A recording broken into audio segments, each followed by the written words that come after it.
ইসরায়েলের পাঠানো ৬০,০০০ অস্ত্রের এক বড় চালান গোপনে প্রবেশ করছিল ইরানের রাজধানী তেহরানে। কিন্তু ইরানের চৌকস নিরাপত্তা বাহিনীর চোখ এড়াতে পারল না এই গোপন চালান। বিশেষ অভিযানে সব জব্দ। সেই সঙ্গে ইসরায়েলি গোয়েন্দা সংস্থা মোসাদের প্রশিক্ষণপ্রাপ্ত এক বিপজ্জনক সন্ত্রাসী চক্রকে ধ্বংস করার দাবি করছে তারা। ইরানের কর্মকর্তাদের ভাষ্য, দেশটির সাম্প্রতিক অস্থিরতাকে পুঁজি করে প্রাণঘাতী হামলার পরিকল্পনা করছিল এই চক্রটি। ইরানের আইন প্রয়োগকারী সংস্থা ফারাজা জানিয়েছে, বাশেহর প্রদেশে দাঙ্গাবাজদের কাছ থেকে এই বিপুল পরিমাণ অস্ত্র উদ্ধার করা হয়। গোয়েন্দা তথ্যের ভিত্তিতে জানা যায়, এই ৬০,০০০ অস্ত্র রাজধানী তেহরানে নিয়ে যাওয়ার পরিকল্পনা ছিল। এই অভিযানে ২ বিপজ্জনক সন্ত্রাসীকে গ্রেপ্তার করা হয়েছে। নোভা এলইডি টিভি, ঝকঝকে ছবি, নিখুঁত শব্দ, ৫ বছরের ওয়ারেন্টি। নোভা মানি সঠিক মান, নিশ্চিত সেবা।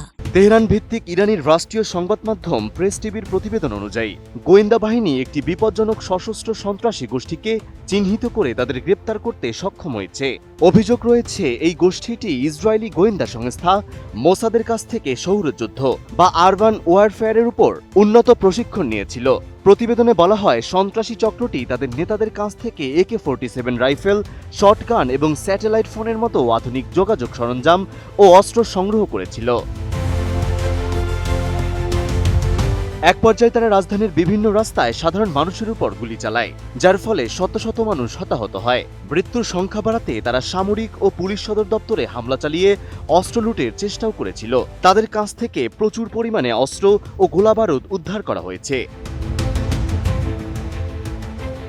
বিদেশি ইন্ধনের অভিযোগে ইরানের নিরাপত্তা বাহিনীর দাবি, গত মাসের শেষের দিকে শুরু হওয়া শান্তিপূর্ণ বিক্ষোভ ক্রমশ বিদেশি মদদে সহিংস দাঙ্গায় রূপ নেয়। ইরানি কর্মকর্তারা এই সহিংসতার জন্য যুক্তরাষ্ট্র এবং ইসরায়েলকে সরাসরি দায়ী করেছেন।